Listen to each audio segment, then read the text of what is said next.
Hello Alia, this is chapter 11 again, part 2. We had to stop recording because the camera went funny, but we've sorted it out now, so we'll carry on from where we left off.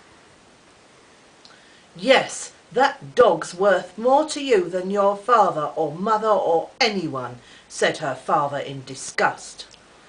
No, Quentin, I can't have you saying things like that, said his wife firmly. That's just silly. A mother and father are quite different from a dog. They're loved in a different way. But you are perfectly right, of course. Timmy must stay behind with you, and I shall certainly not allow George to stay with him.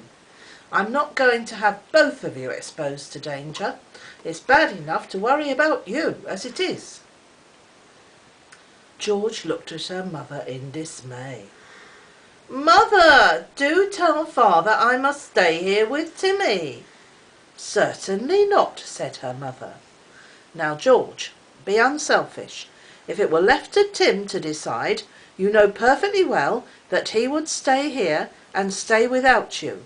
He would say to himself, I'm needed here, my eyes are needed to spy out enemies, my ears to hear a quiet footfall, and maybe my teeth to protect my master. I shall be parted from George for a few days, but she, like me, is big enough to put up with that. That's what Timmy would say, George, if it were left to him. Everyone had been listening to this unexpected speech with great attention. It was about the only one that could persuade George to give in willingly. She looked at Timmy. He looked back at her, wagging his tail. Then he did an extraordinary thing. He got up, walked over to George's father, and lay down beside him, looking at George as if to say, There you are, now you know what I think is right.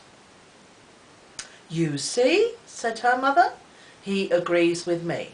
You've always said that Timmy was a good dog, and that proves it. He knows what his duty is. You ought to be proud of him. I am, said George, in a choky voice. She got up and walked off. All right, she said over her shoulder. I'll leave him on the island with father. I'll come back in a minute. Anne got up to go after poor George, but Julian pulled her down again. Leave her alone, she'll be all right. Good old Timmy. You know what's right and what's wrong, don't you? Good dog, splendid dog. Timmy wagged his tail. He did not attempt to follow after George. No, he meant to stay by her father now, even though he would much rather be with his mistress. He was sorry that George was unhappy, but sometimes it was better to do a hard thing and be unhappy about it than to try and be happy without doing it. Oh, Quentin, dear, I don't like this business of you being here and somebody else spying on you, said his wife. I really don't. How long will it be before you've finished your work?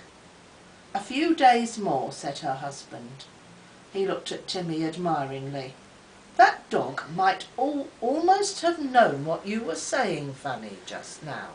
It was remarkable the way he walked straight over to me. He's a very clever dog, said Anne warmly. Aren't you, Tim? You'll be quite safe with him, Uncle Quentin. He's terribly fierce when he wants to be. Yes, I shouldn't care to have him leaping up at my throat, said her uncle. He's so big and powerful. Are there any more pieces of cake? Quentin, it's really too bad of you to go without your meal, said his wife. It's no good telling me you haven't, because you wouldn't be as ravenous as this if you had had your food regularly. Her husband took no notice of what she was saying. He was looking up at his tower. Do you ever see those wires at the top blaze out? He asked. Wonderful sight, isn't it? Uncle, you're not inventing a new atom bomb or anything, are you? Asked Anne. Her uncle looked at her scornfully. I wouldn't waste my time inventing things like that will be used to kill and maim people. No, I'm inventing something that will be of the greatest use to mankind. You wait and see. George came back. Father, she said, I'm leaving Timmy behind for you, but please will you do something for me? What? Asked her father. No silly conditions now. I shall feed Timmy regularly and look after him, if that's what you want to ask me. I may forget my own meals, but you ought to know me well enough to know I shouldn't neglect any animal dependent on me. Yes, I know, father, said George, looking a bit doubtful all the same. What I wanted to ask you was this. When you go up in the tower to signal each morning, will you please take Timmy with you? I shall be up at the Coast Guard's cottage, looking through his telescope at the glass room in the tower, and I shall be able to see Timmy then. If I catch just a glimpse of him each day, and know he's all right, I shan't worry so much. Very well, said her father, but I don't suppose for a moment that Timmy will be able to climb up the spiral stairway. Oh, he can, father, he's been up there once already, said George. Good heavens, said her father, has that dog been up there too? All right, George, I promise I'll take him up with me each morning that I signal, and get him to wag his tail at you. There, will that satisfy you? Yes, thank you, said George. And you'll give him a few kind words and a pat occasionally, father, won't you? And put his bib on for him at meal times, I suppose, and clean his teeth for him at night, said her father, looking cross again. I shall treat Timmy like a proper grown-up dog, a friend of mine, George, and believe me, that's the way he wants me to treat him, isn't it, Timmy? You like all those frills to be kept for your mistress, don't you? Not for me. Whoa, said Timmy, and thumped his tail. The children looked at him admiringly. He really was a very sensible, clever dog. He seemed somehow much more grown up than George. Uncle, if anything goes wrong, or you want help or anything, flash 18 times again, said Julian. You ought to be all right with Timmy. He's better than a dozen policemen. But you never know. Right, 18 flashes, if I want you over here for anything, said his uncle. I'll remember. Now, you'd better all go. It's time I got on with my work. You'll pour that soup away, won't you, Quentin, said his wife anxiously. You don't want to make yourself ill by eating bad soup. It must be green by now. It would be so like you to forget all about it while it was fresh and good, and only remember when it was bad. What a thing to say, said her husband, getting up. Anyone would think I was 5 years old without a brain in my head, the way you talk to me.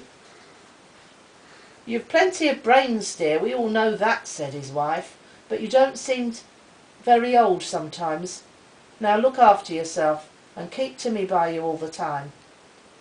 Father won't need to bother about that, said George. Timmy will keep by him. You're on guard, Timmy, aren't you? And you know what that means? What? Said Timmy solemnly. He went with them all to the boat, but he did not attempt to get in. He stood by George's father and watched the boat bob away over the water.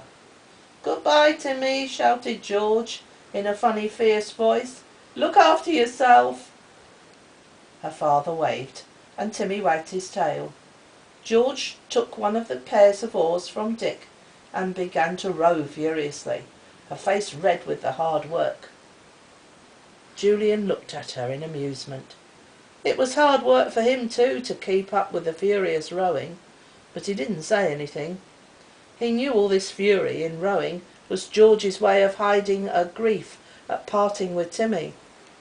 Funny old George. She was always so intense about things, furiously happy or furiously unhappy, in the seventh heaven of delight or down in the very depth of despair or anger. Everyone talked hard, so that George would think they were not noticing her feelings at parting with Timmy.